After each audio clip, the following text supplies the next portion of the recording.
Buenos días, mis niños, estamos de vuelta con este PPT.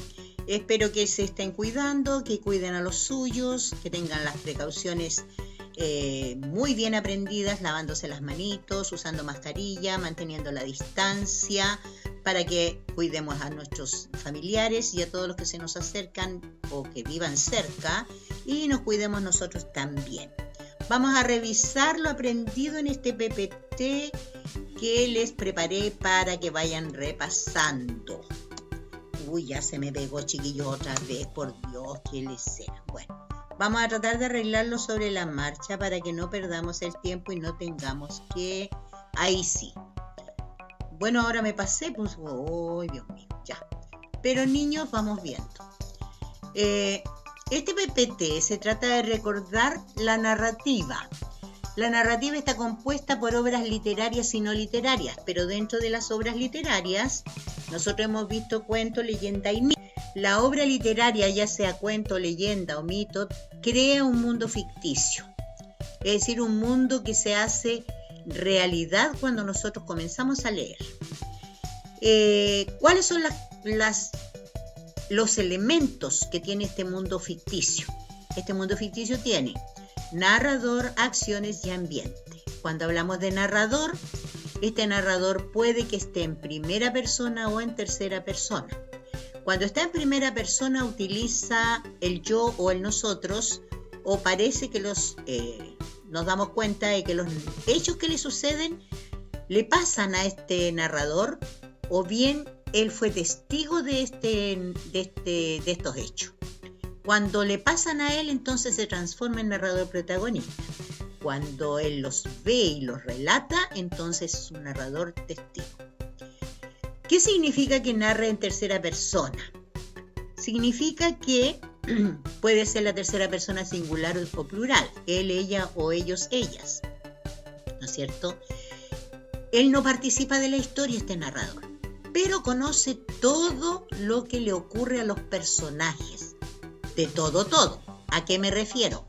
Sabe cómo piensan, lo que sueñan, lo que les ocurrió en el pasado, lo que les ocurrirá en el presente, en el futuro, lo que les está pasando en el presente, ¿no es cierto? Lo que piensan en ese minuto, lo sabe todo. Y por esa razón nosotros ya sabemos que se llama omnisciente. Cuando este narrador que cuenta en tercera persona los hechos o los acontecimientos que le pasan a los personajes, como en una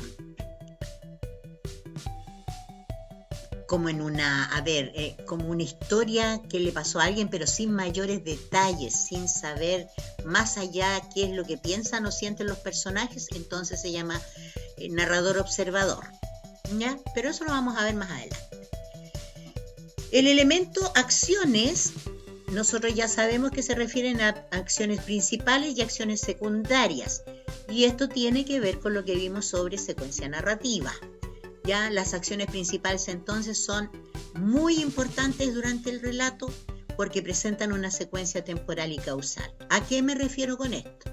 Esta secuencia temporal se refiere al tiempo en que ocurren los acontecimientos, el lapsus que ocupa para desarrollarse. Y causal, aquellas por qué razón ocurrieron esos hechos, ¿ya? Las secundarias, estos son los famosos detalles que nos entregan datos complementarios a las acciones principales. ¿Los podemos omitir? Por supuesto, para que no se altere el relato. Si están ocupando demasiado espacio, podemos omitirlos nosotros y quedarnos con las acciones principales solamente. Si no tuviéramos claro qué son las acciones principales y las secundarias, entraríamos en un problema bastante grande porque si nosotros sacamos sin saber alguna acción principal, ese texto nos va a quedar que no tiene patitas ni cabecita. Entonces no lo vamos a poder comprender. ¿Me entienden? Ya. El ambiente. Nosotros conocemos 3 tipos de ambiente. El físico, el social cultural y el psicológico. ¿Se acuerdan ustedes a qué se refería el físico? Exactamente, al lugar o lugares donde ocurren los hechos, que puede ser abierto o cerrado. Por ejemplo, una casa de campo, su sala de clases, el patio de la escuela, la playa, el desierto, en fin, su dormitorio, su living en su casa, etcétera, etcétera. El social y cultural tiene que ver con la situación social de cada uno, la situación religiosa, política, educacional, eso rodea a los personajes. Es como el entorno culto del personaje, ¿eh? Lo que ese personaje sabe, trabaja, ha aprendido, dónde vive, qué sé yo. Entonces, nos queda el psicológico, que tiene que ver con aquel ambiente, ese ambiente espiritual que hay dentro de la obra que uno lee y que puede ser darnos la sensación de tristeza o alegría. ¿Les quedó clarito? Ya, recapitulemos entonces. ¿Quién es el autor? El autor es la persona que escribe, que inventa una obra literaria. ¿Y quién es el narrador? El narrador es esa voz que el autor inventa para que nos relate. Esa voz que nos relata existe en la realidad cuando nosotros leemos. Ahí tenemos en la realidad literaria, tenemos esa persona que nos cuenta. Con respecto a los textos, los mitos y las leyendas corresponden a las primeras manifestaciones literarias de la humanidad. Son anónimas y están ligadas a las tradiciones culturales de los pueblos. Se distinguen por sus temáticas y sus personajes. De acuerdo a la temática, ¿no es cierto? Los mitos pueden ser de origen, porque relatan la creación del mundo, del ser humano. Pueden ser de fin, y eso recibe un nombre especial, acuérdense. Cuentan el fin de los tiempos o del mundo.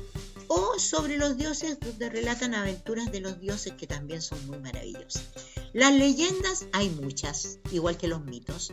Las leyendas hay muchas. Nosotros aquí en nuestro país tenemos un montón de leyendas que hablan sobre las cosas que ocurren, las cosas sobrenaturales que ocurren en algunos lugares. La noche de San Juan, por ejemplo, cuando en la noche en la zona norte, ¿no es cierto?, aparece una ciudad resplandeciente, el nacimiento, la germinación de una planta maravillosa, de una flor maravillosa. Entonces, todas esas leyendas, de las cuales nosotros tenemos un tremendo caudal, son muy bonitas y muy especiales. Entonces, bueno, hasta ahí lo de narrativa. Vamos con un poquito de gramática, chiquillos, porque tenemos que repasar los pronombres. Los primeros que vimos nosotros fueron los personales, los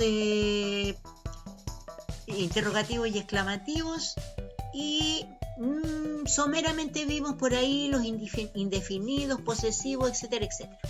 Así que en este cuadrito yo les voy a explicar un poquito, brevemente les voy a recordar los pronombres personales, que son los que reemplazan, siempre reemplazan al nombre, al sustantivo o al sujeto.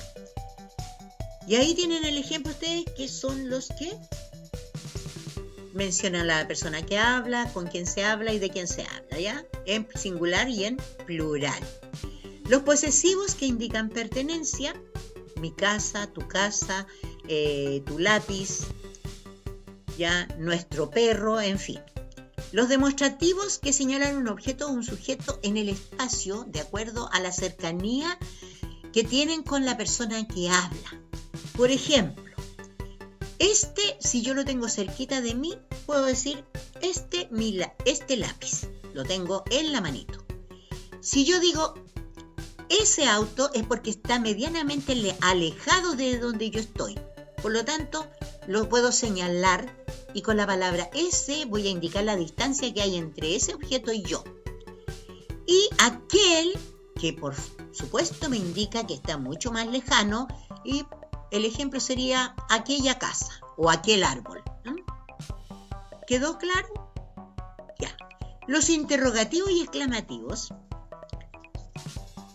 sirven para preguntar por algún elemento o para expresar sorpresa o emoción. Cuando hablo de sorpresa o emoción me refiero a los exclamativos y van entre los signos que corresponden. Y esos son qué, quién y cómo. en las distintas modalidades. Numerales. Aquí los pronombres numerales indican la cantidad exacta de cosas y por supuesto se llaman cardinales. O bien señalan un orden o un espacio determinado, que ahí serían ordinales. Entonces, ejemplo de cardinales, 1, 5, 7, 10. Ejemplo de ordinales, primero, quinto, tercero, sexto, octavo, me indican la posición que yo tengo en el universo o que tiene el objeto dentro del universo. ¿Estamos? Y los interrogativos y exclamativos siempre llevan tilde, ¿ya? Todos los interrogativos y exclamativos llevan siempre tilde, no se olviden de eso. Y hasta aquí este video, este PPT cortito, pues chiquillos, porque si no los aburro. Ustedes saben, no quiero aburrirlos, así que cualquier duda ya saben dónde tienen que escribir. ¿Estamos? Y una frase es una oracioncita para que ustedes la reflexionen. Vive para recordar, lee para soñar. ¿Qué significa eso? Yo les voy a decir lo que significa para mí. Yo vivo para recordar porque he leído tanto en mi vida que tengo lecturas maravillosas en mi memoria y que me han dejado muchas enseñanzas o muchas experiencias. Y leo para soñar porque me traslado a mundos que a lo mejor no puedo yo visitar o no soy capaz de llegar a ellos, sino a través de lectura y con mi imaginación viajo para allá. Y no necesito ni dinero, solo las ganas de saber más sobre esas lejanías. Y lo otro, que los libros me entregan tanta magia porque son tan lindas algunas historias, otras son muy tristes, pero también yo las relaciono con las vivencias que nosotros tenemos en nuestro mundo real, por lo tanto nos sirven para acumular experiencias, para soñar, para recordar. Que tengan un buen día, cuídense, los quiero mucho y nos vemos en otro PPT lueguito. Adiós.